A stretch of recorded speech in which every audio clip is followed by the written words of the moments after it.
House and car included, mother-in-law excluded. This phrase, popular in the 1960s, symbolized the ideal marriage partner and dream marital life for women. Of course, there are many respectable mothers-in-law out there. But mine was exactly the kind of mother-in-law I would most like to exclude from this world, a real nightmare. And my sister-in-law was no better. Susan, the sanitary pads are running low again. I am Susan, 29 years old, and the one who yelled was the mother of George, my 44-year-old husband, whom I married despite our age difference. Every week, my mother-in-law, Mary, would show up at our new home, check the sanitary pads in the bathroom, and yell at me if they were running low. Come on. I didn't want George to marry with such an age gap, but I tolerated it, thinking you would give me grandchildren. Why aren't you having any? But we had only been married for a year. George was my former boss at work. George, 15 years my senior, had been busy with work and missed his chance to marry, but he finally tied the knot after my persistent pursuit. Considering my husband's age and the time until his retirement, it would be better to have children soon, but thankfully, George, being a saver, had steadily accumulated savings, so he said there was no need to rush into having children. Plus, I had recently switched to a stable job with a lower salary, but with the possibility of returning after childbirth. So, I wanted to enjoy our newlywed life a bit longer. However, such thoughts didn't make sense to Mary in her early 70s. She strongly believed that a wife's role was to bear children, and, right after we returned from our honeymoon, she gleefully said, "I can't wait for the honeymoon baby." Unfortunately, I fell ill during our honeymoon, so that had to wait, but when I told this to my mother-in-law, she flew into a rage. "You paid so much for an overseas trip, and you get sick at such a time." Well, that's easier said than done. Originally, it was my husband who caught a cold, and then it was passed on to me. But if I said that, she would retort with something nonsensical like, "Young people these days just can't take advice from their elders." And then she even said, "Managing your husband's health is your job. Why did you let George catch a cold? You really are an incompetent wife." I was so fed up with always having to deal with this. You're right, I'm not a perfect wife, so I reported all of Mary's harassment to George. Initially, George, who only knew Mary's kind side, had trouble believing me. But once I recorded a conversation with her on my phone and let him hear it, he completely took my side. However, even after George complained to her, her harassment only became more insidious. For instance, when invited for dinner at her house, she would serve raw fish, which I dislike. When I couldn't bring myself to eat it, she would say sweetly, "You know, raw fish is rich in DHA and EPA, which are good for the brain. You should eat plenty now, or you won't have a smart child," and then whisper maliciously to me, "You'll have a stupid child like yourself." Then, the food she served me would be extremely salty. Young people's taste buds are getting dull these days, so I added extra salt to yours. Tasty, right? When I desperately drank water because of the saltiness, she would snatch it away, saying, "No, no. Drinking too much water dilutes stomach acids and hinders digestion." Meanwhile, my husband, all smiles, says, "Thanks Mom, it's nice of you to be so considerate of Susan."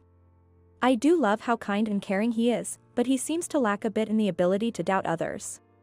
Especially when it comes to Mary, he probably doesn't even entertain the idea of doubting her. Then there was this incident. About 2 years into our marriage, George's salary started to decrease. Due to the recession, his bonuses were cut every time. When George casually mentioned this to Mary, she consoled him, saying, "It can't be helped, every industry is tough now, George. You're doing your best," but then she glared at me, saying, "That's why I told you to have children early. Raising kids costs money. What are you planning to do? You really are an unplanned wife." At that point, I couldn't help but retort, "No, I'm fine. I have my own savings," while giving her a sidelong glare in response. Afterwards, Mary and I had many confrontations that almost escalated, but I always restrained myself and refrained from telling my husband. I didn't want to put him in a difficult position by fighting in front of him. George often asked if I was getting along with Mary, but I avoided involving him and instead thought of my own ways to retaliate. The opportunity for that battle came sooner than expected. As usual, Mary barged into our house and, remembering that I mentioned having savings, started off with, you said you've saved up quite a bit. And then demanded, what's yours is your husband's, and what's your husband's is also his parents'. Tell me how much you have saved. Why should I? I just told you. And what would you do with that information?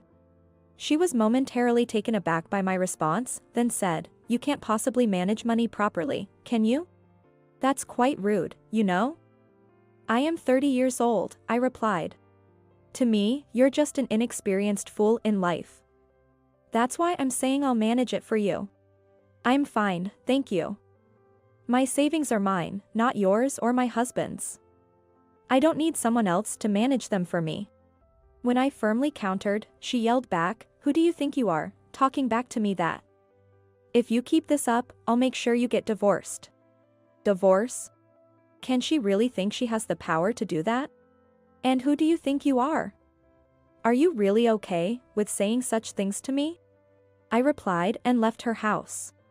The next day, she called me with a tone of triumph. Susan, you remember what I said yesterday, right? About divorce? I've granted your divorce. I've filed for divorce mediation for you. Not that I hadn't anticipated something like this and hadn't already looked into it. As she proudly informed me, I replied. You can't just dissolve someone else's marriage. If you forged our signatures and submitted the paper. That's a crime called falsifying an official document. Hearing this, her voice began to tremble. A crime? Yes, technically, it's punishable by up to 5 years in prison, I said, deciding to scare her a bit. Though in reality, such offenses often result in a fine, I didn't tell her that. Oh no. I already sent it. Turns out, she had indeed forged our signatures and submitted the paper for divorce mediation. Understood. I'll report this to the police then, I said. Wait. Please, don't call the police. It was just a joke, a little joke. Do something, please, she pleaded. It's not an exaggeration, it's a legal offense with established penalties, I told her. Upon hearing this, Mary finally broke down crying. Are you okay with having a criminal in the family? It was just a little joke. Please do something. She must have been really scared. Reluctantly, I asked her how she mailed the document. She used a service that leaves a delivery record, not regular mail. Since she posted it after 7 p.m. last night. I told her to immediately call the post office with the tracking number as there might be a chance to stop it. Following my advice, she immediately called the post office. Later, I heard that it was fortunately retrieved. At the same time, I rushed to the local court and filed a non-acceptance of divorce mediation form. This would invalidate any papers she had forged. Listen, Mary, if you ever do something like this again, I will tell George everything. I warned her, ensuring she promised never to do it again. I could have reported her to the police, but I hesitated to bring legal trouble upon my beloved George's mother. This threat seemed to work, as she behaved herself for a while. However, an enemy also scratches when cornered. She enlisted Lily, George's sister who had returned home after a divorce, into her scheme. Lily, for years younger than George, had been kicked out of her marital home due to repeated infidelities. Yet, this irresponsible woman dared to lecture me. Susan, when do you plan on having kids? I don't know how you can stand being George's wife without them, she said. I really didn't want to hear that from someone who had 3 children with her affair partners. Mary and Lily teamed up to call me a worthless wife and a barren woman. So I said. Well, George is already 44 years old. I read a study saying that men's fertility declines after 35. Even if I divorced George and he remarried, the chances of having children would be low, wouldn't they? Shocked, both of them just stared at me as I continued. And do you really think George would find a new wife? A house where a 70-year-old mother-in-law and a 40-something sister-in-law harass the wife? I doubt any woman would willingly marry into that situation. We're not harassing you. You're not aware of it? Maybe I should consider divorcing George as a test, I joked, and their faces turned ashen. If you do that, we'll demand alimony and a share of the assets. You said you had a lot of savings, right, Susan? Yes, about $50,000. Then I'll take half of that. I won't give it to you, I responded. Property division means splitting everything in half. You don't even know that, Lily sneered, and I laughed back at her. I'm aware of that. But property division only applies to assets acquired during the marriage. What?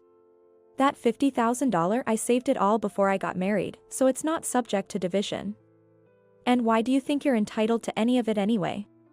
They were speechless at this point. Oh, and by the way, caring for you, Mary? That has nothing to do with me. Best of luck. What? Taking care of parents is the wife's job. Not at all. The law dictates that blood relatives are responsible for care. So, I don't have to do it. That's ridiculous. I have 3 children, Lily said. Whether you have children or not, you can't escape your responsibilities as a blood relative. I smiled at the two of them, shocked and wide-eyed. Later, I told George everything. He became furious and unilaterally decided to put Mary in a nursing home. With George's savings from over the years and Mary's pension, it seemed they could afford the initial fee and monthly costs for the home. However, the home is over 3 hours away by car, so we hardly visit. Given her nasty nature, she seems to be isolated even in the nursing home. The family house is in poor condition, and now Lily and her 3 children live there, but it's deteriorating further with each hurricane. With over 10 spots now leaking. We've decided to renounce any inheritance, so the rundown house will go to Lily. It's over 50 years old, poorly lit, far from the station, and in a terrible location. Plus, with few necessary facilities nearby, even if she sells it, she won't keep more than $50,000 after demolition costs. Since Lily's divorce was due to her infidelity, she received no alimony. The father of her children is refusing to pay child support, possibly because they're not his. Since she squandered her assets, she got almost nothing in the property division, so her future looks bleak. Tough luck.